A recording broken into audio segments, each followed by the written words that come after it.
इस अभियान के शुरू होने के बाद मैं नालंदा आया हूँ, पहली बार आया हूँ। हालांकि इस विचार से, इस प्रयास से जुड़कर बहुत सारे साथी आज नालंदा में जन स्वराज परिवार के हिस्सा हैं और आज इसकी शुरुआत हम लोग, चूँकि मैं नालंदा आ रहा हूँ, मैंने तय किया कि आज नालंदा जाएंगे, तो इसकी शुरुआत एक छोटी सी जनसभा हम लोग आज हरनौत में करेंगे और उसके बाद 11 तारीख से पार्टी का एक बहुत बड़ा अभियान हम लोग जो शुरू करने वाले हैं, उसकी शुरुआत भी नालंदा नीतीश कुमार जी के गांव कल्याण बिगहा से ही मैं करूंगा। वो इसलिए कि जो पार्टी का कार्यक्रम 11 मई से शुरू हो रहा है, उसके 3 महत्वपूर्ण बिंदु हैं, तीनों ही नीतीश कुमार जी से जुड़ा हुआ है। पिछले 3-4 वर्षों में आपने सुना, देखा, चर्चा करी जातीय जनगणना की।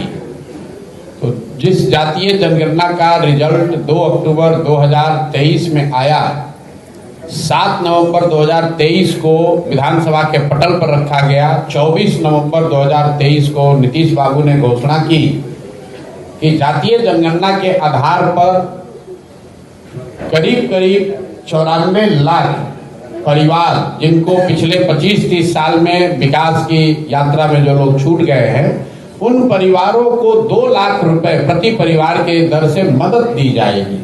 ये घोषणा नीतीश बाबू ने विधानसभा में की, उनके ट्विटर के हैंडल पर भी है, आप लोगों को भी पता है। उसके बाद 2 बजट बीत गया, अभी तक किसी को 1 रुपया भी नहीं मिला। उस पर सरकार ने कोई चर्चा नहीं की। कई बार जब हम लोग बिहार में घूमते हैं, लोग कहते हैं कि नालंदा में बहुत काम हुआ है, तो इसलिए मैंने तय किया कि भाई जो 2 लाख रुपया उनको प्रति परिवार देना है, कल्याण बिगहा नालंदा भी नहीं, कल्याण बिगहा नीतीश बाबू के गांव चलकर देखें कि क्या किसी को 2 लाख रुपया मिला है कि नहीं। तो 11 मई को मैं आऊंगा और कल्याण बिगहा से इसकी शुरुआत करूंगा। दूसरा उस आंदोलन का बिंदु है कि 2006 में नीतीश बाबू ने दलित महादलित का अलग अलग एक योजना उन्होंने घोषित, भैया माइक नहीं चल, 2006 में नीतीश बाबू ने महादलित परिवारों के लिए घोषणा की थी कि हर परिवार को जो होमलेस है, घर नहीं है, जिसके पास जमीन नहीं, उसको 3 डिसमिल जमीन सरकार देगी। सरकारी जमीन से अगर नहीं मिलेगा तो खरीद कर देगी। पूरे बिहार में इस योजना में कुल 50 लाख दलित अति पिछड़े समाज के लोगों को घर बनाने के लिए जमीन मिलनी चाहिए थी, लेकिन अभी तक सिर्फ 2,34,000 परिवारों को ही ये जमीन मिली। और अभी प्लानिंग कमीशन का एक रिपोर्ट आया है दिल्ली से, जिसमें बताया गया कि 2,34,000 में करीब 1,20,000 परिवार ऐसे हैं जिनको सिर्फ पेपर पर ही ये जमीन मिली है। आप करीब मतलब आधे लोगों को जमीन अभी तक नहीं मिली और ये बहुत बड़ी बात है। इसको भी देखने के लिए मैं जाना चाहता हूँ कल्याण बिगहा कि ये सिर्फ सरकारी आंकड़ों की बात है कि सही में जमीन पर नीतीश बाबू के अपने गांव में भी दलित परिवारों को जमीन मिला है कि नहीं, ये देखने के लिए भी कल्याण बिगहा जाएंगे।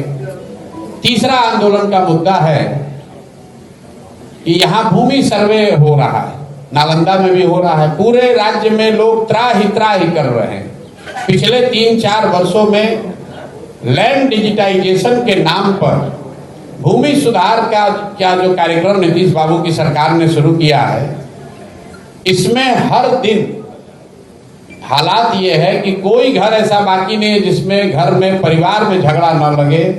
जमीन के दाखिल खारिज में, रसीद कटाने में, जमाबंदी में, हर जगह लोगों को 10,000, 20,000, 50,000 रुपया घूस देना पड़ रहा है।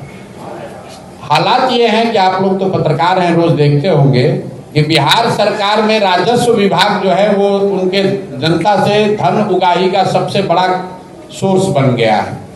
नीतीश बाबू का नाम सुशासन बाबू रखा गया है, इसी धरती से वो आते हैं। तो मैं ये देखना चाहता हूँ कि नालंदा में कल्याण बिगहा में किसानों को या भूमि के मालिकों को घूस देना पड़ रहा है कि नहीं देना पड़ रहा है। यहाँ रसीद क्या बिना घूस के कट रहा है, क्योंकि लोग बताते हैं। और जब मैं नीतीश जी के साथ था तो ये देखता भी था कि नालंदा के हर मामले को चीफ मिनिस्टर के ऑफिस से देखा जाता है। तो अगर नालंदा में ये 3 बात सही पाई गई तो आप समझ सकते हैं कि बिहार के दूसरे हिस्सों की क्या हालत होगी। तो 11 तारीख को पार्टी के इस कार्यक्रम का हस्ताक्षर अभियान हम लोग शुरू कर रहे हैं, जिनमें ये 3 बिंदुओं को हम लोग कवर करेंगे कि जिन 94 लाख परिवारों को 2-2 लाख रुपया आपने कहा था जातीय जनगणना कराकर, उनको अभी तक 1 रुपया मिला कि नहीं मिला, या फिर जैसे मोदी जी का 15 लाख रुपया हर परिवार को देने का वादा जुमला साबित हुआ, आप भी ये मान लीजिए कि बिहार में भी आपने